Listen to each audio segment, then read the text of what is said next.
Standing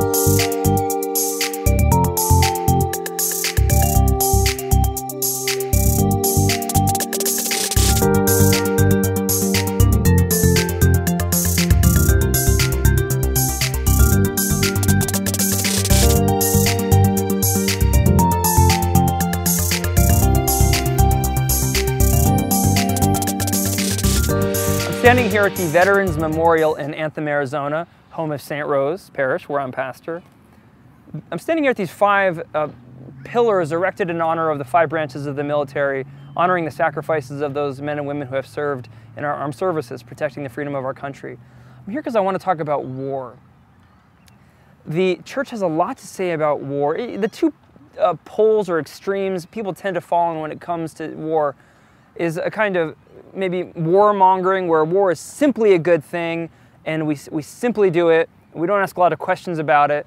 The other extreme is a kind of pacifism where we stick our head in the sands. We simply ignore the possibility that war can ever and should ever happen. What the church says helps us to walk that narrow way between those 2 poles in a way that can be very, very helpful, even in the midst of very difficult situations. And I think what the church says I saw in the movie American Sniper. I confess I didn't want to see it at first. I don't like war movies, and the idea of seeing a movie about a sniper, I confess it made me uncomfortable. But when I saw the movie, I saw a sophistication in how the concept of war was handled that spoke to me very deeply and resonated with how the church understands war. Here's what I mean. War is not really a solution at all. That's a colloquial way to describe the church's approach to it. The church takes very seriously the 5th commandment, which forbids the intentional destruction of human life. In the Catechism of the Catholic Church, which sums up the church's teaching, it says, the church insistently urges everyone to prayer and to action so that the divine goodness may free us from the ancient bondage of war. In other words, war should be avoided. It should be avoided. In the movie American Sniper, there's a scene which shows why that's the case. There's a scene where Chris Kyle, who's the main character, who's in battle in the Middle East. One of the men is hit with a bullet and severely injured. I think he's hit in the head. He may lose an eye, loses his sight. They're overrun by the enemy. The American soldiers go back to the base and they have to make a decision. Do we stay here or do we go back and fight? One of the soldiers says, eye for an eye, lex talionis. Lex talionis means the law of the talon, eye for an eye. What it means is, it's, you did this to me, I'm going to do that to you. You got one of our soldiers, now we're going to go get one of yours. And the men courageously go back into the battle. What happens is, they just lose more men. They don't get the bad guy. Like Gandhi said, an eye for an eye makes the whole world blind. War tends to increase violence, not decrease it. That's available to reason and human experience. It's the church's understanding.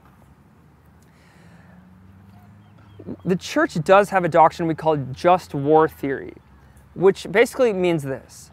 War can be permitted, but only under the strictest of conditions. And here are the 4, and I won't go into a lot of detail of them, but it's helpful to hear what they are. The first one is there's a grave danger, which is lasting and certain. The second one is the action of war or military force of violence is a last resort. You've tried everything else, and it didn't work. The third condition of the just war theory is that the military action that you're taking has a serious probability of success. And then finally, the damage that's done through the military action in response to an evil, the evil and the damage that's done is of due proportion. In other words, you're not dropping a bomb on a molehill. Do you follow? So those are the 4 things. Now, the point is this.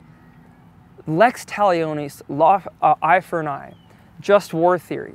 War is always provisional. It's permitted simply as a kind of pause button. It's a kind of self-defense. It's meant to hold back and to limit the damage done, but it in itself is not really an end solution. The movie gets this, and the movie didn't simply glorify what the soldiers were doing, even as it lifted up their heroic virtues, because there really is a such thing as a Christian soldier, someone who seeks to be a just soldier. And I think you see that in the movie. But here's what the movie gets so well at the end. At the end of the movie, Chris has survived his 4 tours of duty, and he's now seeking to help other soldiers who have post-traumatic stress disorder.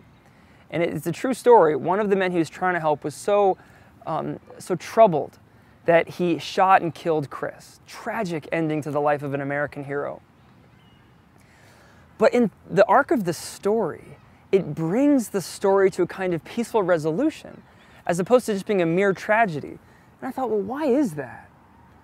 Well, because in the middle of the movie, eye for an eye, lex talionis, just war theory, and maybe this was a just war.